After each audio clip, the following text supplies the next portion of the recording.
tuas mãos para falar a tua palavra. Eu peço que o Senhor hoje fale comigo e com cada um que está aqui, em nome de Jesus. Amém.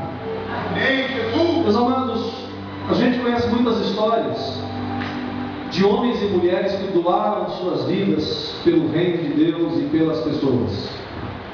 As histórias de gente que gastou não só parte da sua vida, mas gente que entregou o restante da sua vida porque nunca mais pôde voltar para casa. Há poucos dias ainda nós estávamos lendo a reportagem de um missionário que estava ameaçado de morte, ameaçado de ser executado em um país muçulmano. Eu me lembro da história de um homem que foi para missões e passou 40 anos pregando em um país. E depois de 40 anos de pregação, ele deixou 8 irmãos firmes na fé naquele país. 8. 40 anos de pregação para salvar 8 pessoas. Eu li a história de um missionário chamado Bruce Olson, que evangelizou índios aqui na Venezuela. E depois de ter passado por muitos sofrimentos que a gente gastaria muito tempo aqui para contar, naufrágios, situações de perigo, foi alvejado por uma flecha, quase morreu, passou fome, passou sede no mato, comeu raízes para sobreviver, frutas silvestres, e depois de chegar naquela aldeia ainda, teve a dificuldade de ser aceito, depois a dificuldade de entender a língua daquele povo, e aí passou algum tempo pregando ali para ganhar algumas almas também. Eu sou fruto de uma história de evangelização muito cara. O pastor José Barbosa foi o nosso grande apóstolo, o homem que levou o evangelho para aquela região de Cacilândia. E ele muitas vezes montado em cavalos, em jumentos, jegues, atravessavam a parte do estado de Goiás para pregar para a nossa família. Algumas vezes eles andavam mais de 100 quilômetros no lombo de cavalo para dirigir um culto. E uma dessas oportunidades, o pastor José Barbosa estava indo pregar na fazenda onde nós nascemos, grande parte da nossa família nasceu, e um deles havia preparado uma tocaia para matá-lo.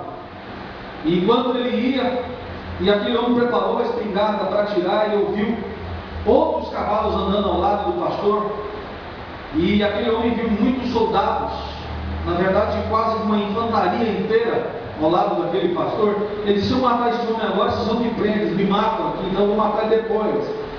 E o pastor Zé Barbosa chegou lá na congregação sozinho, não tinha ninguém com ele. O Senhor tinha mandado anjos para proteger. A verdade é que esse homem nunca se converteu, né? Ele era esposo de uma tia minha, ele nunca se converteu, morreu sem a salvação. Ele não teria de contar essa história, não tinha necessidade de contar essa história para fazer bonito, para enfeitar nada. Talvez alguém religioso faria isso, mas ele não tinha motivação para contar uma história infundada dessa, o que nos faz acreditar que realmente era verdade. Meu avô foi relutante para aceitar o Evangelho, ouviu o Evangelho por muito tempo para depois entregar a sua vida a Cristo, mas depois que ele entregou a sua vida a Jesus, ele então juntou-se ao nosso querido pastor José Barbosa e também ao irmão José Amaro, que é hoje membro da nossa igreja em Aparecida Taboada. Está velhinho, está já bem velho mesmo e ainda enfrentando uma enfermidade de câncer, mas também foi grande companheiro dessas batalhas. Eles abriam, irmão, picaram na mata, andavam o dia todo para evangelizar uma família, para ganhar uma família, às vezes nem ganhar, só para falar de Jesus mesmo, para ir lá realizar um culto, para ir lá fazer uma oração. Atravessavam rios a cavalo, passavam perigos, às vezes dormiam para lá mesmo, sem condições, para falar de Jesus para uma pessoa, para duas pessoas, para uma família. A pergunta que a gente faz, irmão, é: quanto custa fazer o bem a alguém? Quanto custa? Que preço nós estamos dispostos a pagar para fazermos o bem a uma pessoa? Jesus está aqui na casa de um leproso. Primeiro, irmãos, era muito difícil um judeu estar na casa de um leproso, porque o leproso era tido como alguém impuro pela lei de Moisés. Jesus está na casa de uma pessoa reprovada, de uma pessoa que não se podia conviver com ela, de uma pessoa tida como maldita, como rejeitada pela sociedade, uma pessoa que você não podia chegar perto dela, e Jesus estava na casa de um leproso. Jesus estava na casa de um homem doente, e naquele momento em que Jesus está interessado pelo bem daquele homem, para dar um pouco de conforto a ele, talvez Jesus fosse ali para curá-lo. Eu até acredito que esse homem foi curado, foi aquele que já está rolado em outros evangelhos. Talvez Jesus estava na casa dele pós-cura, eu não sei, mas Jesus estava na casa dele, Jesus estava ali para abençoar a vida daquele homem. E chega essa mulher que depois o evangelista João vai dizer que é Maria, chega com um vaso de alabastro. O alabastro era uma pedra parecida com a nossa pedra sabão aqui do Brasil, mas ele era uma pedra maior, que era possível esculpir um vaso nela. Depois ela era lixada, polida. Na época não existia verniz, então eles poliam aquela pedra de tal forma que ela brilhava, parecido hoje aqui com o nosso verniz. As pedras que são polidas, elas brilham. E aquela mulher chega então com aquele vaso de uma pedra fraca, mole, e ela dá um jeito de quebrar aquele vaso e derrama todo o conteúdo daquele vaso sobre a cabeça de Jesus. Esse unguento, este óleo caríssimo, que custava um dia de trabalho, aliás, um mês de trabalho de qualquer pessoa que trabalha no serviço forçado, ela vem e derrama profeticamente aquele óleo sobre a cabeça de Jesus, e a casa se enche de todo aquele perfume, porque um pouco daquele óleo era o suficiente para perfumar uma pessoa, perfumar uma roupa, perfumar uma iguaria. Ela chega então e derrama todo o vaso sobre Jesus, dizendo: eu estou entregando tudo, é isso que custa para mim, é quanto vale para mim a tua presença aqui. Para mim, Jesus, é isso que vale estar na presença do Senhor. Para mim, Jesus, é o que vale eu estar perto de ti. Para mim, isso é o que vale. Não tem preço estar perto do Senhor, não tem preço conversar contigo. Eu estou olhando hoje, né, como que as pessoas estão mimando um apóstolo aí que está na televisão, não vou citar o nome, que vocês sabem de cor salteado. Eles estão mimando aquele homem, dão presente para ele, dão um carro, dão caminhoneta de presente para ele, dão presente em dinheiro para ele, estão mimando ele, porque as pessoas estão contentes de estarem perto de um homem que Deus está usando para curar tanta gente. Aleluia. Imagina a alegria que aquela mulher estava no seu coração de estar ali com Jesus. E aquele vaso para ela não era nada, não custava nada, perto da alegria que ela estava sentindo de estar perto do Mestre, de servir o Mestre. E ela vem então e unge o Senhor como se estivesse já preparando o corpo, o Espírito Santo dirigindo ela para isso, preparando o corpo de Cristo para o seu sepultamento. E Jesus se sente honrado com aquilo. Jesus diz: olha que coisa boa fizeram comigo. Esta semana, gente, a gente percebe como é caro fazer o bem das pessoas. Esses dias, minha esposa resolveu comprar lá uns presentinhos e pedir para o meu filho entregar para cada professora dele. E ele entregou para uma professora, ela falou assim: obrigado, filho, Deus te abençoe. Entregou para outra, falou: tá bom, né? Beleza. Mas ele entregou aquele presente para uma professora. E a professora falou assim: oh, Mateus, obrigado, meu filho, você está lembrado da tia. Mas você é um menino muito bom. Olha, perdoa tudo que a tia fez com você esse ano. Então, por ter lembrado dela. Gente, é muito bom receber o bem de alguém. É muito bom ser abençoado por alguém. Você já percebeu que nessa hora que a gente está na igreja e fala assim: irmãos, agora vamos cantar um cântico de comunhão. E a gente fica assim: quem é que vai vir aqui? A gente já percebeu que um tem que sair primeiro, sair cutucando os demais, faz uma nada de algum tipo de bichinho que a gente tem que cutucar para ver se sai do lugar, porque a gente quer que venha, a gente não. É tão bom você receber Deus. Isso não é, eu não estou dizendo que isso é errado, não estou dizendo que isso é ruim. A gente gosta de receber bênção. Aquela mulher estava feliz por abençoar Jesus, mas quanto custou? Quanto custou ela honrar Jesus naquela noite? É isso que eu estou olhando para a vida do Rafael, da Ana Paula, dos irmãos aqui, começando a trabalho. Irmãos, quantas igrejas grandes tem nessa cidade? Quantas igrejas com toda a estrutura para aquela menininha não estar dormindo no colo do irmão ali, para estar dormindo no berço, para estar dormindo num lugar confortável, para estar tendo uma escolinha de um culto infantil, para estar para lá, para o irmão ficar à vontade. Mas vocês estão aqui pagando preço por causa da presença de Jesus, pagando preço para servir a Deus, pagando preço para que outras pessoas possam ouvir a palavra de Deus. Eu pensei quando o Rafael começou a escutar aqui com esse som alto, falei, meu Deus do céu, mas está aqui dentro para escutar direitinho. O negócio que o som precisa chegar lá fora, porque alguém que está lá fora vai ouvir a palavra, e ouvindo essa palavra também vai receber o bem que esse menino está pagando o preço para que se receba. Aquela mulher naquela noite foi sentenciada, ela foi julgada, porque ela fez o bem e custou caro fazer aquele bem. E eu pergunto, irmão, quanto custa fazer o bem? A primeira pergunta que eu fiz é: vale a pena fazer esse bem? Os homens todos que gastaram suas vidas inteiras para ganhar às vezes uma pessoa, para ganhar duas, para ganhar três, será que valeu a pena? Irmão, um homem que gasta a vida inteira no ministério, às vezes para formar um obreiro, para formar uma congregação, às vezes fica 40, 50 anos na igreja para ganhar 3, 4 irmãos. Será que valeu a pena? Valeu pagar o preço? Segundo, quanto custou esse preço? Em terceiro lugar, irmãos, nós estamos aprendendo a aproveitar as oportunidades de fazer o bem. Aquela mulher não perdeu a oportunidade, ela só tinha aquela oportunidade. Amados, nós estamos diante de situações em que nós podemos fazer o bem todos os dias. Nós temos pessoas que podemos abençoar, pessoas que nós podemos orar por elas, pessoas que nós podemos dar uma literatura, um panfleto, fazer uma visita, dar ali um pouco de comida, a orar junto, estender a mão, falar um bom dia. Amado, como um bom dia é um negócio importante, como falar um oi é um negócio importante para a gente que às vezes nunca recebeu um oi na vida. Gente que, eu estava contando isso em outro lugar há poucos dias, eu vivo contando essa história, mas duas irmãs da minha igreja tiveram a iniciativa de fazer uma festinha de aniversário para um aluninho da escola bíblica, bastante carente, bastante pobre, que mora num lugar muito pobre da cidade, e elas compraram um bolo confeitado e levaram para o menino de 8, 9 anos de idade. Quando elas chegaram com o bolo confeitado na casa do menino, ele chorou. Sabe por quê, irmão? Tenta adivinhar. 8, 9 anos de idade, nunca tinha comido bolo confeitado na vida, nunca. Não é que ele ficou feliz porque elas chegaram com o bolo na casa dele, ele nunca tinha experimentado o gosto de um bolo confeitado, nunca.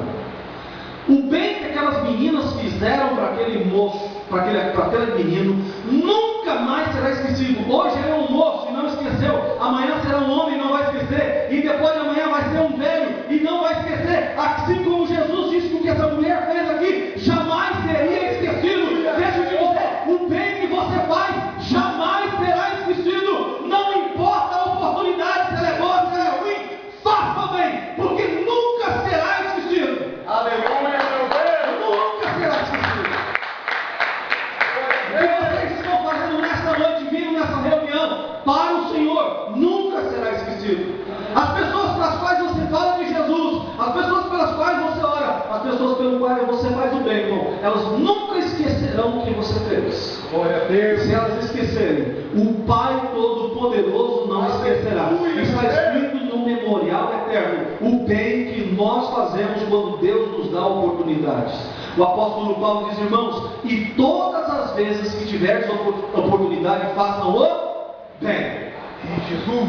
Façam o bem. Primeiro para os da fé, depois para os de fora. Mas façam sempre o bem quando tiverem oportunidade. Essa mulher não perdeu a oportunidade de fazer o bem. Amados, muitas vezes nós não fazemos coisas maiores porque nós não aproveitamos as oportunidades menores. Às vezes o fato de alguém te pedir um copo de água é o começo de uma revolução na igreja. Às vezes uma pessoa que está nas últimas no hospital, já passou pela igreja muitas vezes, chegou aqui bêbada, já teve que pedir para ir embora, e agora está no hospital e manda recado, pede o pastor Rafael vir orar por mim. Pastor Rafael, mas tem orado por aquele bêbado, aquele cara só encheu a paciência o tempo todo na igreja, deixa morrer aquela coisa lá. Às vezes, fazendo isso, morreu a história ali. Mas talvez o pastor Rafael saia da sua casa, monta na sua motoquinha, vai lá e chega naquele leito do hospital, põe a mão na cabeça do homem e fala: em nome de Jesus de Nazaré, toda casta maligna sai, toda enfermidade é repreendida, todo mal está por terra, em nome de Jesus aquele homem é curado. Meu irmão, e acontece uma revolução.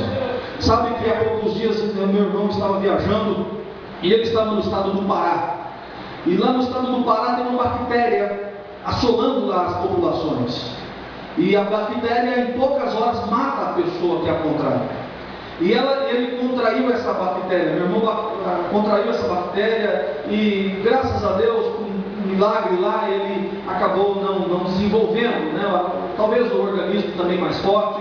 Mas acontece que o irmão de uma igreja lá contraiu essa bactéria e foi no hospital, e numa cidade próxima o médico falou: meu filho, infelizmente o senhor pode ir embora para casa morrer, porque não tem cura. Essa bactéria é implacável, ela mata mesmo. E aquele irmão foi embora para casa, mas não para morrer, foi embora para casa para orar, e chamou os irmãos da igreja para orarem. E eles começaram a orar com aquele homem, que nas últimas, Jesus deu saúde para ele e ele foi curado. Sabe o que aconteceu? A cidade ficou sabendo desse negócio e foi em peso para a igreja, por causa de um milagre, por causa de uma bactéria desse tamanho aqui vencida. Não dá para ver uma bactéria, só no microscópio. Ele, por causa de uma bactéria vencida, está ganhando uma cidade para Cristo. Meu querido, quando você tiver a oportunidade de fazer o bem, não perca essa oportunidade. Escute isso aqui, Ana Paula, Rafael. Não perca a oportunidade de servir. Não perca a oportunidade de fazer o bem. Não ache que caso nenhum é caso perdido. Sirva, quebra o vaso, derrama o óleo, paga o preço. É caro, mas vai valer a pena. Reparar a fúria, Aleluia. vai valer a pena. Para aquele pessoal ali foi desperdício, mas aquela mulher ganhou um dia. Ela não perdeu um mês, ela ganhou a vida eterna, ela ganhou tudo. Pode ter perdido um mês de trabalho, mas ela ganhou a eternidade inteira pelo gesto que fez. Amém, Deus. Não perca a oportunidade de ser uma pessoa, porque a tua salvação, escuta isso, irmão, a tua salvação pode estar pega nisso, numa única oportunidade que Deus vai dar para você servir a alguém. Porque o importante do Evangelho não são as coisas, o importante do Evangelho não são os tempos, o importante do Evangelho não é o que nós podemos fabricar ou construir, o importante do Evangelho são as pessoas. As pessoas é que importam para Deus. Ele deixou 99 no aflito e foi atrás de uma perdida. Deixa eu te lembrar, não existe oportunidade perdida para Deus. Se Ele te der a oportunidade de servir, vá, porque vai haver fruto desse trabalho. Amém, Jesus. Em último lugar, para nós servirmos, para fazermos o bem, teremos que enfrentar a oposição. Essa mulher enfrentou a oposição, enfrentou crítica. Eles se levantaram contra ela, tramaram, bramaram, gritaram. Eles conversaram entre si: que mulherzinha é essa que está tentando chamar atenção? Essa mulher, essa zinha, não tem esse termo por aí, essa zinha chegou aí e já está querendo roubar a cena, já está querendo roubar o cenário. Que negócio é esse? A gente está com ele o tempo todo, a gente está servindo ele, está aí lavando os pés dele, está aí servindo ele. Essa zinha veio do nada, porque quebrou um vasinho aí na cabeça dele, agora ela é o centro das atenções. Jesus falou: ela fez muito bem, ela fez muito bem, porque ela pensou em mim, ela pensou no meu bem. Vocês só estão pensando que podem tirar de mim. Ela deu para mim alguma coisa, ela me serviu, ela me abençoou. Irmão, deixa eu te dizer uma coisa: somente árvore frutífera toma pedrada. Você já escutou isso a vida inteira, mas eu quero te lembrar, meu irmão, todas as vezes que você arregaçar a manga para fazer bem para alguém, pode esperar que outro alguém vai te perseguir. Eu estava contando para os irmãos que esses tempos agora, eu comecei a falar de Jesus para um casal, e esse casal, um casal que vivia em pé de guerra, vivia brigando, vivia quebrando tudo. Ele é todo tatuado, todo malucão, todo doidão, e eu comecei a conversar com esse moço, e alguém começou a me olhar assim, atravessado: pastor, tá maluco conversar com esse cara? Como é que pode, pastor, conversar com um tatuado desse? Conversar com um homem desse jeito? E eu lá, falando de Jesus e conversando, daqui a pouco ele me deu a oportunidade na casa dele, nós fomos na casa dele, e depois ele me deu a oportunidade de orar na loja dele. A loja estava acabando, a loja estava caindo, a loja estava praticamente falida, não entrava ninguém na loja, tinha um urucubaca lá, tinha coisa ruim lá, Rafael. Era macumba mesmo, se fosse boa macumba não fazia mal, era coisa terrível, e estava lá destruindo a vida financeira dele. Oramos, abençoamos, repreendemos. O homem começou a ir na igreja, começou a ouvir o evangelho. São nossos filhos até agora, estão lá firmes na igreja. Deixa eu dizer uma coisa para você, não faltou crítica. Teve gente que foi lá na casa dele para falar mal de mim. Teve gente que foi lá na casa dele e falou: pastor, não.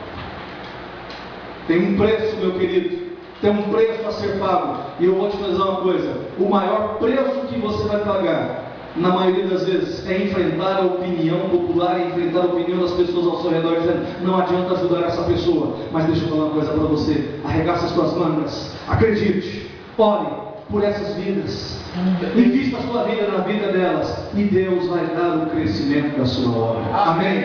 Irmãos, essa obra que tende a crescer, porque Deus mandou 2 servos para cá, e mandou todos os demais irmãos que estão vindo aqui como servos para levantar essa obra. Sabe por quê, meu amado? Eu estava olhando para o Rafael e para a Ana Paula pensando: meu Deus, esse cara podia estar fazendo uma faculdade. Essa menina podia ser músico de uma banda. Quem tem coragem de tocar uma bateria numa igreja, toca numa banda. O Rafael é um menino muito inteligente, é muito brincalhão. Muitas vezes ele é meio paspalhão em algumas coisas, e ele faz a gente ficar morrer de rir. Mas é um menino super inteligente. Eu pensei: esse cara podia ser um técnico de informática, um engenheiro de informática, que está ganhando dinheiro a rodo. No entanto, irmão, ele entregou a vida para isso aqui. Entregou a vida às vezes para dirigir um culto. Ele e a Ana Paula, ele e mais um irmão, ele às vezes mais uma irmã que vem. Às vezes tem dia que chega aqui e fala assim: meu Deus, acho que não vai chegar ninguém. Em 15 minutos, se não chegar ninguém, nós vamos embora. Daqui a pouco chega aquela irmã. Oh, aleluia, glória a Deus, vai ter culto. Vai ter culto. Amém, aleluia, vai ter culto. E às vezes lá dentro do coração diz assim: rapaz, você é um trouxa, você é um tonto, você é um otário. Você podia estar ganhando dinheiro, rapaz, você podia estar no meio da sua família, não precisava estar aqui sozinho, neste mundo aqui. Mas no entanto, meu querido, tem alguém quebrando um vaso precioso de alabastro, e você pode ter certeza que não falta quem vai se opor a ele. Então ore pelo Rafael, ore pela Ana Paula, cubra eles de oração, porque são eles enviados de Deus para abençoar a vida de vocês neste lugar. Amém, Deus. Aleluia. Irmãos, eu fico assim, orgulhoso. Eu sempre admirei demais vendedor de picolé na rua e vendedor de salgadinho na caixa. Verdade, eu admiro. Eu acho um negócio assim muito chato de se fazer. Aquela coisa de você andar na rua dizendo: quer comprar picolé? Quer comprar salgadinho? Eu já vi gente assim, pai de família, tendo que fazer isso porque não teve outra oportunidade. Vão vender salgadinho na caixinha de isopor, com aquele gorrinho na cabeça, roupinha tudo branca, tudo limpinha, a caixa bem lavadinha, a comida lá dentro